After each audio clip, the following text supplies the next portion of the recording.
60岁的婆婆怀孕了，产检显示胎儿染色体异常，婆婆撒泼不肯打胎，说是祥瑞龙胎，打了全家倒霉。本着优生优育原则，我说服婆婆做流产手术，结果全家恨上我，我被婆婆推下30层高楼，含恨惨死。重活一世，婆婆捧着肚子告诉我她怀孕了，长嫂如母，孩子要让我养，我连忙点头敷衍她。反正我都要和你的好蛋儿离婚了，这堂事儿谁爱管谁管。儿子啊，妈怀孕了，我找大师算过了，这是祥瑞之胎，生下他，咱们全家享福。老公周晨连眉头都没皱，也没和我商量。妈，不管是弟弟妹妹，你放心生，我肯定帮你养。我在一旁沉默不语。没错，我重生了，回到了婆婆宣布怀孕的那一刻。上一世得知婆婆怀孕后，我生气的和周晨大吵一架，她失望的看着我，对我道德绑架。你太自私了，每个人都有生育的权利，我们做儿女的也不能干涉。这家人双标玩的真溜，生育自由是婆婆的，生下孩子给我养。和周晨冷战后，我跑回家，我妈安慰我，毕竟是一条命，如果你让婆婆打胎，那和周晨也就到头了，顺其自然吧。我爸妈是善良淳朴的人，从来不计较得失。结婚的时候，他们家哭穷说没钱，我家没要1分彩礼，连婚房的首付都是我爸妈掏的。逢年过节，我爸妈从来不收钱，可周晨总说公婆操劳一辈子，拉扯大2个儿子不容易，每个月都固定给公婆转生活费。周晨每月工资只有6000，给公婆就得转2000，加上七七八八的花销，家里的房贷都是我在还，钱是吸着我父母的血，这个苦我咽下了，就是为了和周晨好好过日子。现在他们得寸进尺，还打算让我养肚子里的小叔子。想到前世的种种，我笑道：妈，祥瑞之胎可一定得生下来，周晨养生几个都行。婆婆没想到我答应的这么痛快，眼中又惊又喜，还是情情明事理。我和你小姨说怀孕的事，她完全不同意呢。我暗暗想，小姨也是为了婆婆好，60岁的超高龄孕妇，先不说胎儿是否健康，光是孕妇能不能活着生产完都不一定。周晨这个孝子，光顺着婆婆的心意，连风险都没考虑，真是笑死人了。公公挺着胸脯，婆婆怀孕的事让他非常自豪，私下里已经吹嘘一遍了。不是我说，你们俩结婚也2年了，肚子一直没动静，连你爸我都比不上。周晨听完皱皱眉，大概是不想和他爸比这个。我们俩还年轻，要拼事业，不想要孩子。公公小声嘀咕，怀不上也不丢人，去医院检查检查。婆婆摸着肚子开口道：你们小2口不着急，等我生下龙胎，闹腾2年养大点再要。农村条件不好，以后我就住城里了。我这才注意到，婆婆大包小包把行李都带来了。公公附和说：村里人都说，现在怀孕的产检还得去医院，很麻烦，不能在家接生了，我们就住这生孩子方便。周晨有点不乐意，公婆卫生习惯不好，远香近臭，住一起早晚有矛盾。本着看热闹不嫌事大的原则，我连忙应承下来。你们随便住多久都行，不过我最近加班忙，没时间照顾你们了。听到这，周晨的脸垮了下来。妈，现在怀着孕，你是儿媳，你不照顾谁照顾？我是男人，我不懂这些。我在心里翻个白眼。周晨一向擅长孝心外包，凡事推给我。婆婆骨折来城里看病，她推脱工作忙，是我请假在医院陪床。老家的表弟堂兄找工作来家里借住，每次周晨都假大方满口答应。也是我收拾屋、换床单被褥，不停地在厨房忙活。亲戚夸一句，他美上天，其实都是我在付出。以后老娘不伺候了，针扎在他身上，他才知道疼。就这样，公公和婆婆搬了进来。刚开始，公婆还神色局促，努力的伪装一下，没多久就露出本来的习性。擦脚的毛巾和周晨的洗脸巾放一起，卫生间地下都是尿渍，厨房不扔的垃圾招来蛆虫。我一直辛勤的加班，家务活都是周晨在干。他和公婆大吵2次，公婆这才收敛一些。到了产检日，婆婆让我陪着去产检，我想起前世，我陪婆婆去产检，产检报告显示21三体综合征，医生耐心解释说这是堂事儿，趁着月份小抓紧打胎。婆婆在诊室大吵大闹，骂大夫是庸医恶毒，竟然要把她的龙宝打掉。我向大夫道歉，又从网上查阅各种文献资料，讲清楚堂事儿的危害，苦苦劝说下，婆婆才同意打胎。没成想，此后婆婆一家人记恨上我，生活稍稍不如意，就怪我打掉龙胎，所以家里的福运没了。本应该和我同一阵营的老公，也整天和我吵架。我被裁员都是你害的，就是因为妈没生下龙胎。就这样，全家每天鸡飞狗跳。生日当天，我被婆婆推下高楼，悲惨离世。我恨恨地看了婆婆一眼，生吧，这么喜欢龙胎，让你生个够；这么喜欢龙胎，让你生个够。到了医院，婆婆很自然地伸出手让我去把肺缴了。孩子还没生，从产检开始，公婆就不准备掏钱，她的好蛋乐意花，那就使劲花，给公婆花多少钱，我按照同样的额度转给父母，这总不过分吧？婆婆没有医保，产检所有的开销都是自费，平时连电灯都舍不得点的婆婆，花起儿子儿媳的钱来毫不手软。婆婆已经怀孕14周，医生给她开了对应孕周的产检单。婆婆看着上千的花费，自言自语：现在养孩子怪费钱的，哪像以前花不了几个钱孩子就长大了。费钱，这才哪到哪。生下那个唐氏儿的龙胎，有他们一家费钱的时候。产检的染色体检查报告通常半个月左右才出，可1星期的时候，婆婆的手机就收到了报告通知。检查结果显示，胎儿为21号染色体3体，表型为 Down syndrome 综合征，临床症状包括严重智力低下、生长发育迟缓、先天性心脏病等，建议是终止妊娠。婆婆看着密密麻麻的字眼，满脸疑惑。她问我这都是什么意思，我没有隐瞒，给她解释了报告里面所有的内容，尤其是终止妊娠。果然，听到打掉孩子，婆婆开始跳脚大骂：讨个黑心的医院骗我1000多块钱不算，还让我打掉龙胎，我非得找他们算账不可。我附和说：妈说的对，哪有那么严重？这一胎可是祥瑞，能给全家带来好运气，怎么可以打掉？对，我的龙胎不能受这个气，宝宝也生气了，在肚子里揣我呢。3个多月的孩子哪来的胎动？看着婆婆的样子，我继续拱火：万一爸和周晨知道信了医生的话咋办？上一世，周晨得知婆婆怀的是唐氏儿，第一时间也想让她打胎，不过她是孝子，这种违逆的话怎么能从她口中说出来呢？从始至终，我都是她冲锋的枪，黑锅我背了，她一点不沾，还跟着公婆一起指责我。我的这个老公比公婆更可恶。听了我的话，婆婆也担心老公会拉着她去打胎。婆婆讨好我，笑道：晴晴啊，妈一直把你当成亲生女儿，这个报告你给我保密，谁也别说。妈你放心，我保证谁也不说，等生下龙胎我还指望跟着沾好运呢。晚上周晨下班，顺嘴问了一下产检的事，婆婆说一切正常就搪塞过去了。周晨听后点点头，连产检报告都没看。她对公婆的体贴从来都是流于表面，检查报告的事婆婆一直放在心里。第2次产检，她去诊室大闹了一场，婆婆躺在地上打滚，让医院给她一个交代。好好的龙胎怎么可能是傻子？产检的医生企图解释给她听，婆婆捂着耳朵一直大喊大叫，医生无奈只好叫来值班警卫。我躲在一旁偷偷录下了婆婆和医生争执的过程。婆婆凭着泼妇吵架的本事，让医院免了染色体的检查费用，这钱是冤种医生自己掏的。回去的路上，婆婆得意洋洋：我就说医院骗钱吧，他们就是理亏，不然怎么肯退钱？我看这产检也没啥用，以前怀孕也不检查，到月份就生，啥毛病没有。我顺着婆婆的意思，使劲地夸她。婆婆深以为然，她还说现在看我越来越喜欢了。忠言逆耳，难听的实话，今后我不会再说一句。回到家，我当着全家人宣布，我打算离婚卖房了。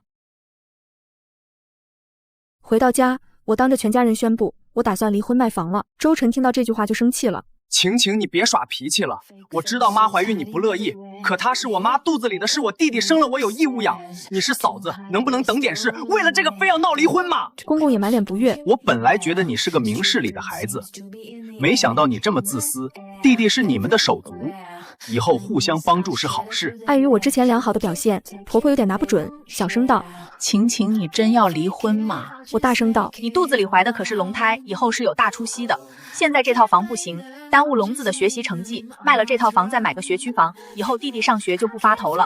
公婆没想到我是这个想法，一时间不知道接什么。周晨大怒：你是不是疯了？卖什么房？弟弟难道一直和咱们住吗？我装作没听懂。不然呢？你不是说过吗？妈生下孩子咱们一起养，肯定要和咱们住啊。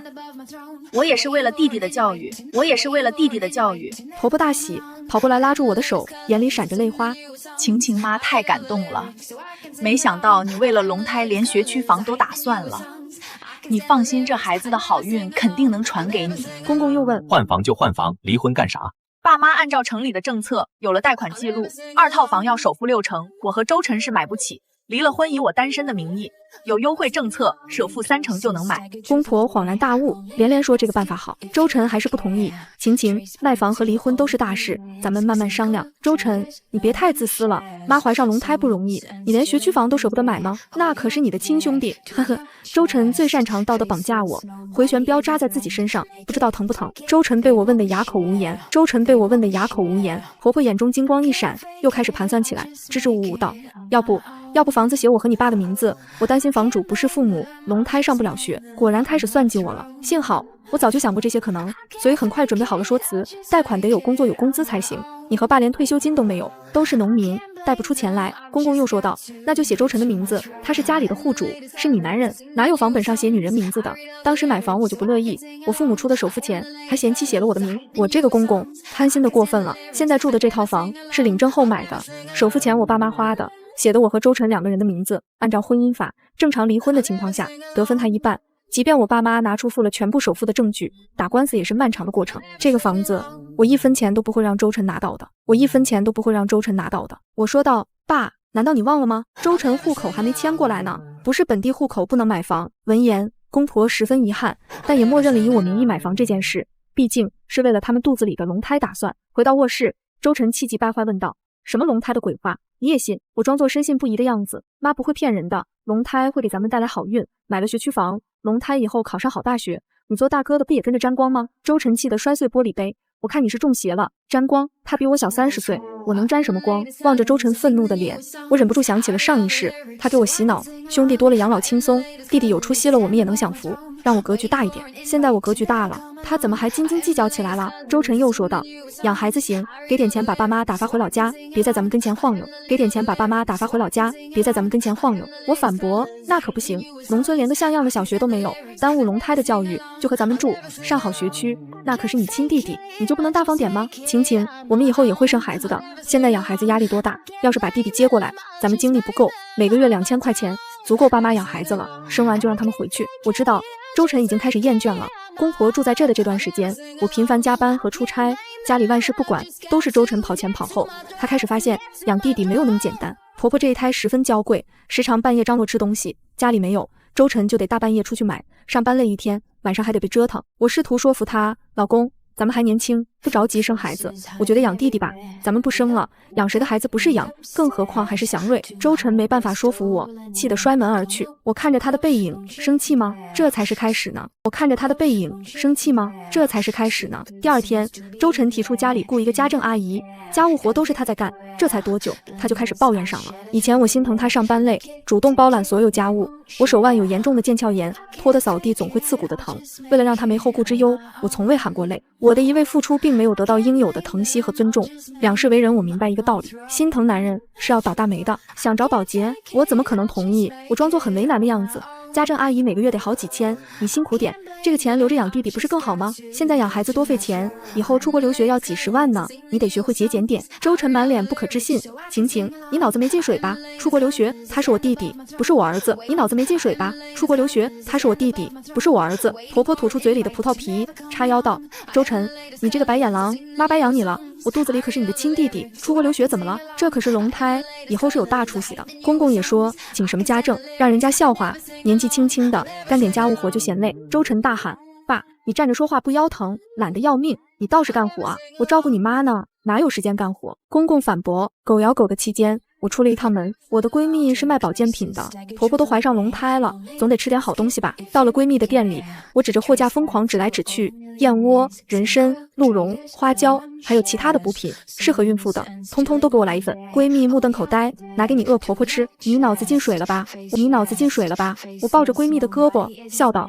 我还没说完呢，给我拿最便宜的，吃不死人的就行。闺蜜一边帮我拣货一边问，谎报价格？我狂点头，按照最贵的价格结算。当初结婚我1分彩礼没要，给自己攒出1分彩礼钱，总不过分吧？闺蜜嗖使劲往里装，一点不过分。另外，房子是你婚前房，房租钱你也得算。我前一世真是瞎了眼，怎么就看上周晨这个口蜜腹剑的凤凰男？拎着各种补品，我回了家，公公盯着我手里的袋子，满脸不悦。家里正是缺钱的时候，整天瞎买，家政都不让我请，你钱都花哪了？周晨逮住机会拼命踩我，我把袋子递给婆婆，妈，这些都是我给你买的补品，燕窝、人参都是好东西，花了1万多呢。周晨的嗓音都变了声，多少钱？1万多？是啊，我挑着最好的买的。等妈吃完了，我再买。我挑着最好的买的，等妈吃完了，我再买。周晨心疼的牙根痒痒，又不敢多说话，怕被喷。婆婆笑个不停，哎呀，真是好儿媳妇呀！我这老婆子借了龙胎的光，吃上好东西了。公婆一向花我和周晨的钱不心疼，可儿子啃得厉害，50岁在别人还种地打工的年纪，就开始躺在家里伸手管儿子要钱了。在他们眼里，花儿子的钱天经地义，完全不会考虑小辈人生活多么不易。最近因为婆婆怀孕，花钱如流水，周晨是真的肉疼了，整夜叹气睡不着，私下里劝我好几次，省着点，我点头答应，转身又给婆婆买下一堆营养品。银行卡的存款越来越少时，这套房子终于卖出去了。此时婆婆已经怀孕8个月了，婆婆身上浮肿的厉害，肚子吹气一样鼓了起来，看起来又苍老了6、7岁。婆婆身上浮肿的厉害，肚子吹气一样鼓了起来，看起来又苍老了6、7岁。卖完房，我和周晨迅速离了婚，在我的精挑细选下，以我单身的名义买下了一套120平的3居学区期房。我和婆婆说，妈，咱们至少得买3居，不然以后龙胎没地方住。婆婆连连点头，对，得给龙子一个朝南的房间。她可是祥瑞，家里的存款已经花光了。周晨越来越暴躁，几乎每天都和公婆吵架，龙胎还没生，小家庭就被掏空了，他能不急吗？婆婆吵闹着要买婴儿用品，每样都要最好的。周晨不满足，就要死要活的，他只能去借钱，谁让他孝顺呢？周晨结结巴巴问我，老婆，你爸妈是老师，都有退休金，不差钱，咱们管他们借10万吧，咱们管他们借10万吧。好家伙，张口就借10万，真把我爸妈当冤大头了。我很干脆同意了，行倒是行，就是我爸妈的钱都买理财了，半年才能赎回，要不先进你家亲戚，没有更好的办法。周晨只能管姑姑舅舅之类的亲戚借钱应急，哪怕借了20-30万，他也不着急，还做着我和他一起还钱的美梦。毕竟我是独生女，哄我，多少钱都能替他还。买新房后，婆婆开始张罗请亲戚吃饭，说要提前庆祝龙胎诞生。婆婆大言不惭道，我60岁怀上龙胎，可是大喜事，村里的婆娘没人不羡慕，请亲戚吃顿饭，让他们跟着沾沾喜气。妈，那酒席钱谁出？周晨连忙问。现在周晨连几千块钱的酒席钱都开始计较了。公公打了周晨一耳光，我和你妈哪有钱？你不是说孩子你养吗？出顿酒席钱就舍不得了。周晨咆哮，爸，我们也没钱，为了一个没出生的孩子，都开始借钱了，你们不能省着点花吗？父子俩争吵不断，最后周晨还是捏着鼻子认下了酒席钱。请客那天，家里的亲戚都来了，我父母本来要参加，被我拦下了。这出好戏还是婆家人自己看吧。婆婆的孕肚越发明显，她特地化了妆，粉底在脸上浮了一层，明显不符合的色号显得她格外滑稽，倒是遮盖住了枯黄的气色。小姨不断地询问婆婆的情况，婆婆十分不耐烦，妹妹，你是不是嫉妒我怀孕？你比我还小5岁呢，都怀不上。小姨气笑了，我孙子都上初中了，我还生啥孩子？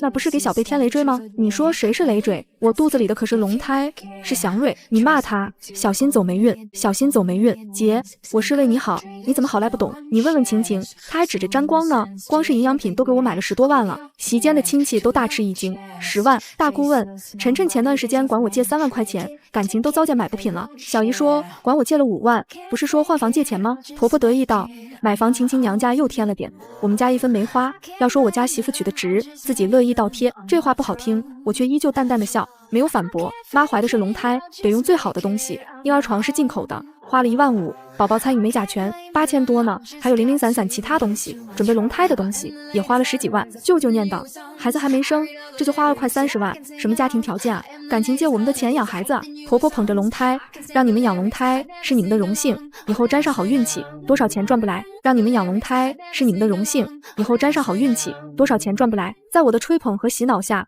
婆婆傲慢又自大，觉得自己怀上龙胎，所有人都要俯首帖耳。小舅妈指着婆婆骂，脑子有病，一大把年纪不要脸生孩子，传出去不嫌丢人。从我这借了6万，又从我闺女手里借了4万，我们家的钱赶紧还。婆婆摇头，那不行，我还得留着钱生孩子用呢，着什么急？以后肯定还钱。包厢里吵成一片，亲戚们拽着周晨不停地让他还钱。周晨拧着眉，一杯一杯使劲喝酒。突然他把酒杯一摔，大声道，妈，明天你和我爸回乡下吧。婆婆愣在当场，什么？你要赶妈走？哎呀，我不活了，这个弟弟我不养了，我要疯了。家里的存款花光了，房子也卖了，就为了给龙胎买该死的学区房。我每天累得跟驴一样，还欠了一堆外债，这孩子非生不可吗？我每天累得跟驴一样，还欠了一堆外债，这孩子非生不可吗？公公大怒，你说的什么屁话？这可是你亲弟弟，你不养谁养？老子不管了，明天我送你们回去。畜生，这是你弟弟，以后靠你养，我不养。出院你们就回乡下，每个月我给2000，别再来了。婆婆揪着我的袖子，晴晴，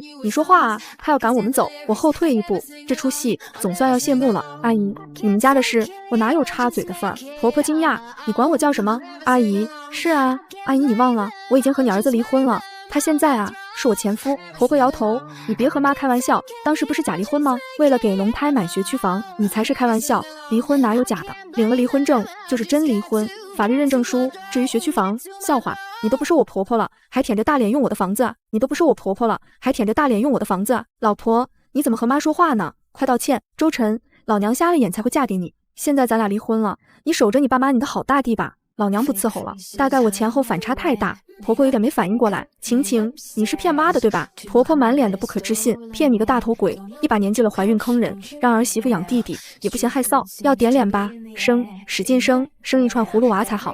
让你的好蛋儿打光棍给你养孩子，大概是戳到痛处，周晨呜呜哭了起来。看着他的惨样，我心如止水，甚至有些解气。婆婆大喊大叫，扑过来要打我。骗子，房子有周晨一半，你还钱。我的房子啊！我看着失去理智的婆婆，顺势躲开她。这个龙胎多晦气，我才不想沾上。这个龙胎多晦气，我才不想沾上。房子首付是我爸妈付的，你儿子1毛钱分不到，去打官司。我奉陪，你们都是死人吗？我儿媳妇这么欺负我，没人管管。婆婆冲着亲戚大喊，家里的亲戚都被公婆得罪了一圈，现在还欠着人家一堆钱，谁肯为她说话？表姐说晴晴离婚就对了，哪个冤大头给婆婆养弟弟？我怀的可是祥瑞。话还没说完，婆婆捂住肚子喊痛，腿间流出鲜血，要生了，快送医院！婆婆8个月早产，生下一个男婴。生这个孩子，婆婆吃尽苦头，因为她是高龄妊娠，被划分为高危孕妇，大夫建议剖腹产，婆婆不同意。顺产的孩子聪明，我儿子是龙胎，不能剖腹产，给我顺产。医生苦劝无果，最终在婆婆的跳楼威胁下，只好让她顺产。婆婆年龄大了，体力不支，使不上力气，最后苦挨12个小时，宝宝胎心骤降。为了胎儿的安全，还是被拉去剖腹产。生产完，护士接过孩子，脸上表情欲言又止，想说什么，被旁边的医生示意，还是闭嘴了。婆婆上次在医院闹事出了名，哪怕护士看出来婴儿不正常，也不敢提。是的，婆婆生下了一个唐事儿。现代医学产检的意义，就是监测胎儿的发育情况，预防畸形。优生优育并不是一句空话，一个畸形儿带给家庭的是无尽的伤痛。上一世有我的劝阻，这个孩子没有来到这个世界上，重活一次。我懂得一个道理，尊重他人命运，放下助人情节，不要干预他人的因果。酒席上，公婆和亲戚闹翻了，众人心寒不已。公公在群里报喜，也没有人回复。再过一会儿，群被小舅解散了。婆婆脸色苍白，恨恨道：有他们后悔的那天。龙胎是祥瑞，活该他们倒霉。龙胎是祥瑞，活该他们倒霉。周晨丝毫没有当哥哥的喜悦，他整个人要碎掉了，蹲在病床边，把所有人都折腾完。你们满意了？什么龙胎？当时就不应该生。这一切都是周晨纵容的结果，怪不得旁人。在我的宣扬下，病房里的人知道了婆婆的事。病房里的人从零散的话中拼出了大概，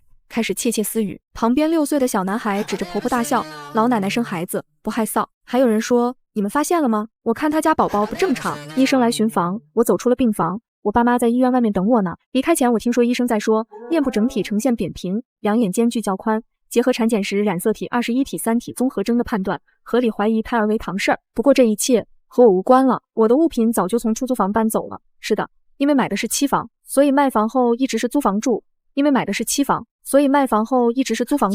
预缴的3个月房租我就不计较了。离开这群奇葩，我要开启我的新生活了。后面的1个月，周晨一直试图找我谈，从公司到我父母家，他还发信息威胁我，让我还亲戚家的欠款。总躲着也不是事，我决定见周晨一面。我妈很担心，万一他一激动伤害你怎么办？我冷冷一笑，妈，你放心，周晨这人惜命着呢，自私凉薄，这4个字形容他没错。周晨的下巴蓄满胡茬，大概是因为带弟弟晚上睡不好，黑眼圈很严重，整个人很虚弱。他上来抓住我的手，晴晴，都是我的错，是我鬼迷心窍，不应该让妈生孩子，我保证以后都改，咱们复婚吧。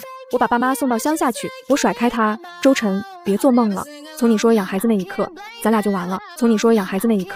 就完了。周晨气急败坏，原来你是故意的，你怎么这么黑心？我做错了吗？结婚后你一直给我灌输，你爸妈不容易，让我孝顺他们，你妈顺顺利利生下龙胎，还有我的功劳呢。提到龙胎，周晨垂下头，他是唐氏儿，智力低下，以后都不能自理。什么祥瑞，我看是祸害，专门来祸害我的。我遗憾道，当时产检，医生就说是唐氏儿，建议引产，妈大闹医院不同意，还让我保密。周晨咬牙，什么？妈知道？当然，大夫劝他很久呢。那你怎么不劝，也不告诉我？产检报告就放在卧室柜子上，是你自己没看？当然，我没放，我怎么可能让周晨看到报告呢？这么说，只不过是让他后悔罢了。周晨家医闹的事上了本地的民生新闻，前婆婆嘴硬说产检结果自己不知情，周晨相信他妈，一家人卯足劲要和医院打官司要赔偿呢。我早就把之前婆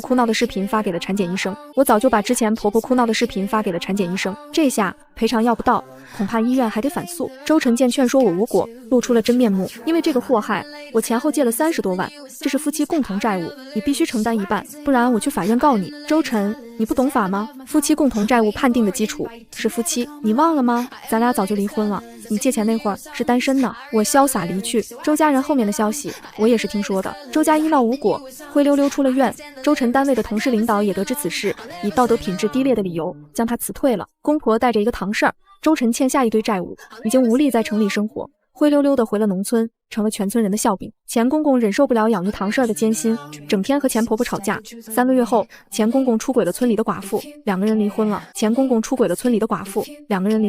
婆婆高龄生孩子，亏损不少气血，被孩子折磨得疯疯癫癫，生完孩子半年后就去世了。周晨带着堂事儿弟弟，10里8村没有姑娘敢嫁他，恐怕要打一辈子光棍喽。我走出医院大门，冬日的寒风卷着细碎的雪沫子刮在脸上，却丝毫吹不散我心底的轻松。爸妈的车就停在不远处，妈妈推开车门，快步朝我走来，通红的眼眶里满是心疼，伸手攥住我的手往她怀里带。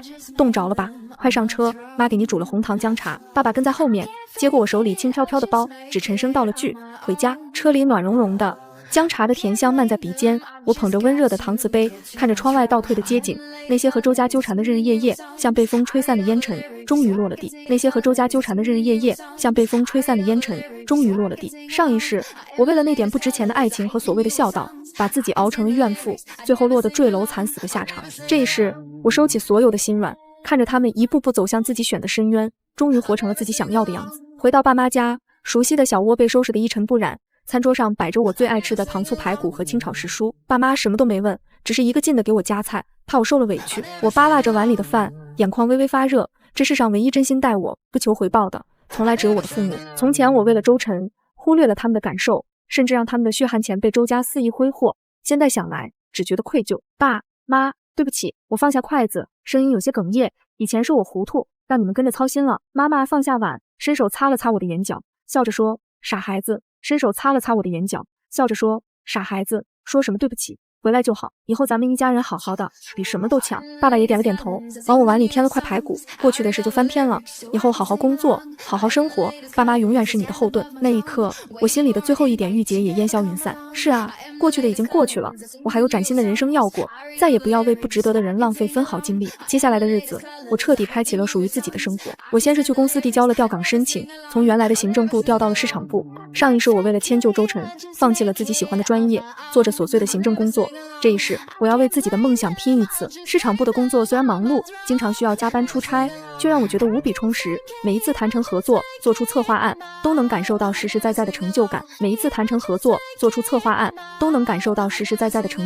我还利用业余时间报了烘焙班和瑜伽课，烘焙的甜香能治愈所有坏情绪，瑜伽的舒缓能让身心都放松下来。周末的时候，要么和闺蜜逛街喝茶，要么陪爸妈去公园散步，偶尔也会独自去看电影、逛书店，日子过得平淡而丰盈。从前那个围着周晨和周家转、满身戾气的我，终于慢慢找回了温柔从容的模样。我买的那套120平的学区期房，也在3个月后顺利交房。我亲自盯着装修，从设计风格到家具挑选，每一个细节都按照自己的喜好来。阳台被我改成了小花园，摆上了多肉和绿萝。客厅的角落放着懒人沙发和落地灯，闲暇时窝在那里看书，再惬意不过。搬新家的那天，爸妈和闺蜜都来帮忙，热热闹闹的煮了汤圆，寓意着团团圆圆。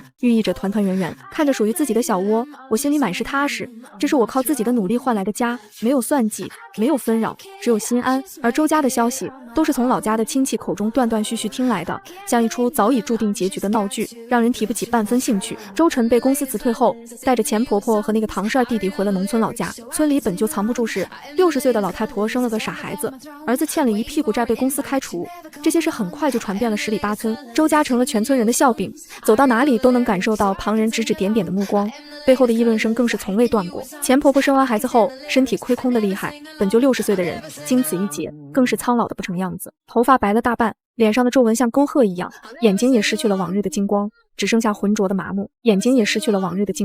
只剩下浑浊的麻木。他整日守着那个堂事儿，孩子不会说话，不会走路，只会整日哭闹，吃喝拉撒都要人伺候。钱婆婆本就体力不支，照顾孩子更是力不从心，常常累得坐在地上哭，嘴里还念叨着龙胎祥瑞，说旁人有眼无珠，早晚要后悔。可现实的残酷终究磨掉了他最后的执念。孩子隔3差5就生病，镇上的医院治不好，要往县城跑，光是医药费就压得人喘不过气。钱婆婆舍不得花钱，有时候孩子发烧了，就只给灌点凉水，硬扛着。结果孩子的身体越来越差，小小的身子瘦得只剩一把骨头，哭声也细弱得像小猫。钱公公本就不是个有担当的人，当初支持钱婆婆生孩子，不过是觉得脸上有光，想着能沾龙胎的福气，没想到最后落得这般下场。回到农村后，他看着家里的烂摊子，更是悔不当初，整日对着钱婆婆发脾气，两人从早吵到晚，家里的碗碟摔了无数个。没过多久，就有人看到钱公公和村里的寡妇走得很近，那寡妇男人早逝，手里有点积蓄，嘴甜会来事，哄得钱公公团团转。钱公公索性破罐子破摔，直接搬去了寡妇家，再也不回那个令人窒息的家。临走前，他还卷走了家里仅剩的1点零钱。钱婆婆坐在地上哭天抢地，骂他没良心，可又能有什么用？3个月后，钱公公回来提了离婚，态度坚决，连孩子的面都没看一眼，签完字就头也不回地走了。被最亲近的人抛弃，钱婆婆的精神彻底垮了，她整日疯疯癫癫的，有时候抱着孩子坐在村口的石头上，嘴里絮絮叨叨地说着胡话，有时候又突然对着路人破口大骂，说别人都是嫉妒她的龙胎，村里的人都躲着她，就连她的亲妹妹钱小姨也对她避之不及。当初小姨苦口婆心劝她不要生孩子，她非但不听，还出言羞辱，如今落得这般下场，都是她自己选的，旁人也只觉得是咎由自取。周晨的日子更是过得水深火热，他在城里待惯了，干不了农村的农活，又因为被原公司辞退的原因传了出去，附近的工厂和店铺都不肯雇他，怕他惹是生非，他只能靠打零工勉强糊口，搬砖、扛水泥、给人修水管，什么苦活累活都干，赚来的钱寥寥无几，一部分要还外债，一部分要养活钱婆婆和弟弟，日子过得捉襟见肘。他住的还是村里的老房子，土坯墙裂着缝，一到下雨天就漏雨，屋里又潮又暗，堆满了杂物。每天下班回来，迎接他的不是热腾腾的饭菜，而是钱婆婆的抱怨和孩子的哭闹。他要给孩子喂饭、换尿不湿，还要伺候钱婆婆的吃喝，忙到深夜才能歇口气，倒头就睡。第二天一早又要起来干活，整个人熬得形容枯槁。30多岁的人看起来像50多岁的老头，头发花白，满脸沧桑，眼神里没有半分光彩，只剩下麻木和疲惫。日子一天天过去，转眼就到了夏天。我的工作越做越顺，凭借着出色的业绩，被提拔为市场部主管，薪水也翻了1倍。我还利用自己的烘焙手艺，在网上开了个小店，卖自己做的曲奇和纸杯蛋糕。没想到生意还不错，成了我的一份副业。闲暇时，我会带着爸妈去旅游，去看海边的日出，去爬巍峨的高山，去逛古朴的古镇。看着爸妈脸上的笑容，我心里满是欣慰。从前我亏欠他们的，总要一点点补回来。而周家的消息也在这期间传来了一个又一个令人唏嘘的结局。先是钱婆婆在生完孩子半年后，终究还是熬不住了。那天夜里下着瓢泼大雨，孩子又发起了高烧，哭闹不止。钱婆婆想起来给孩子找药，却因为腿脚不便摔在了地上，头磕在了桌角，流了一滩血。她挣扎着想喊人，却发不出半点声音，只能眼睁睁地看着孩子在一旁哭闹，最后慢慢失去了意识。等周晨下班回来，发现钱婆婆已经没了呼吸。周晨抱着钱婆婆的尸体坐在地上嚎啕大哭，哭声在雨夜的农村里显得格外凄凉。可哭又有什么用？这一切都是他们自己选的。钱婆婆的后事办得格外潦草。周晨没钱，村里的村委会出面凑了点钱，买了一口最便宜的薄皮棺材。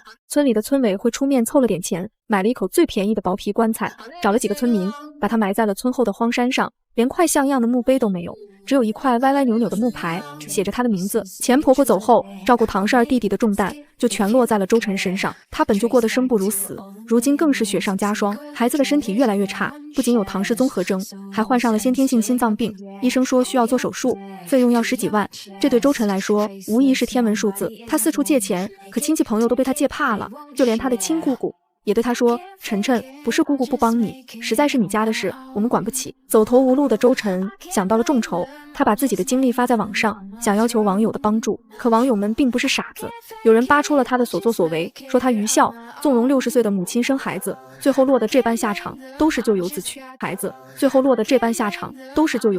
还有人把周家医闹钱婆婆撒泼的事翻了出来，网友们纷纷指责他道德品质低劣，不仅不同情他，还把他骂得狗血淋头。众筹的事最后也不了了之。没办法，周晨只能放弃给孩子做手术，带着孩子回了农村，靠微薄的零工收入勉强维持着生计。他每天带着孩子去干活，把孩子放在一旁的小推车里，哭闹的时候，他就只能手忙脚乱地哄着，常常顾此失彼，被老板骂得狗血淋头，甚至扣掉工钱。村里的人看着他可怜，偶尔会接济他一点吃的，却没人愿意真正帮他。而钱公公和那个寡妇在一起后，日子也并不好过。寡妇看中的不过是他那点微薄的积蓄，等积蓄花光了，两人就开始无休止的争吵，最后两人闹得不欢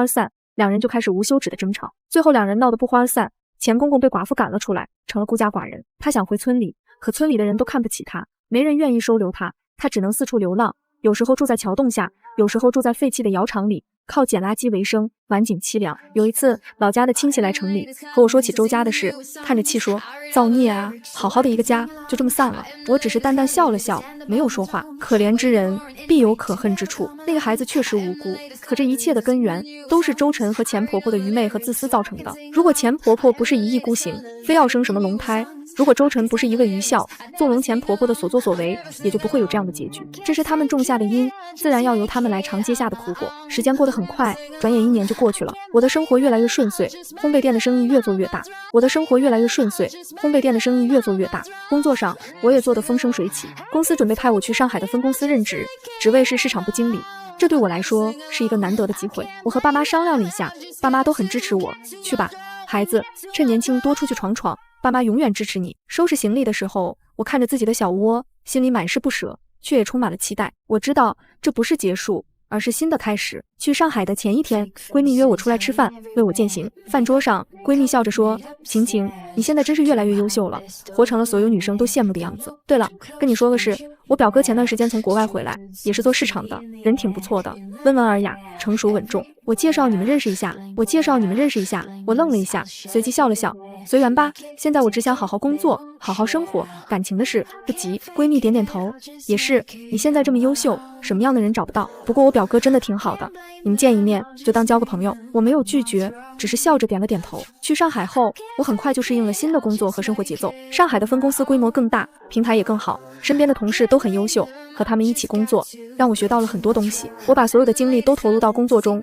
带领团队做出了几个优秀的策划案，得到了总公司领导的高度认可。闲暇时，我会去逛上海的老街，去看外滩的夜景，去吃各种特色美食，偶尔也会和闺蜜介绍的表哥见一面。他叫林宇，确实如闺蜜所说，温文尔雅，成熟稳重，待人真诚。有着和我相似的三观和经历。他也曾有过一段失败的感情，因为对方的家庭太过算计，最后和平分手。我们从工作聊到生活，从兴趣聊到理想，越聊越投机。他欣赏我的独立和坚强，我喜欢他的温柔和担当。他会记得我的喜好，会在我加班时送来温热的饭菜，会在我心情不好时耐心陪伴，会牵着我的手走过上海的大街小巷，看遍人间烟火。和他在一起，我感受到了从未有过的安心和幸福。我不用小心翼翼地讨好，不用委屈自己迁就别人，只需要做最真实的自己就好。他会尊重我的想法，支持我的决定，在我需要的时候永远站在我身边。我知道这才是我想要的爱情，势均力敌，彼此尊重，相互扶持，共同成长。在一起1年后，林宇向我求婚了。在黄浦江的游轮上，他拿着钻戒，单膝跪地，温柔地看着我：“晴晴，遇见你是我这辈子最幸运的事，往后余生风雨同舟，不离不弃。你愿意嫁给我吗？”我看着他眼中的真诚和温柔，笑着点了点头，泪水模糊了眼眶。我愿意。婚礼办得很简单，只有双方的家人和亲近的朋友，却充满了温馨和幸福。婚后的日子平淡而幸福，我和林宇一起经营着我们的小家，一起做饭，一起看电影，一起旅行，一起为了未来努力。他会陪我去烘焙店看我做蛋糕，我会陪他去看球赛，为他喜欢的球队加油。周末的时候，我们会一起去看望双方的父母，一家人热热闹闹的吃顿饭，聊聊家常，日子过得温馨而惬意。偶尔我也会想起周家的事，却再也没有半分情绪。上一世的恨，这一世的怨，都在时光的流逝中慢慢消散。我终于明白，人生最好的状态不是纠缠于过去的恩怨，而是放下执念，过好当下的生活。后来我从老家的亲戚口中得知，周晨的那个堂氏二弟弟在3岁的时候，因为先天性心脏病发作，没有及时得到救治。周晨像是丢了魂一样，整日把自己关在屋里，不说话，也不吃饭，整个人瘦的只剩一把骨头。再后来，听说他离开了农村，去了一个没人认识他的城市，靠捡垃圾为生，从此杳无音信。有人说他在某个桥洞下见过周晨，头发花白，衣衫褴褛，眼神空洞，已经认不出人了。而钱公公在一次捡垃圾的时候被一辆货车撞倒，当场身亡，货车司机跑了，最后也没找到。而我在上海过上了自己想要的生活，我和林雨有了一个可爱的女儿，粉雕玉琢，十分可爱。林雨对我和女儿百般疼爱，家里的氛围永远温馨而和睦。我的烘焙店开了分店，生意越来越红火，工作上也顺风顺水，成了总公司的市场总监。闲暇时，我会带着女儿和林雨一起去旅游，去看遍祖国的大好河山，去感受不同的风土人情。看着女儿灿烂的笑容，看着身边温柔的林雨，我心里满是幸福和感恩。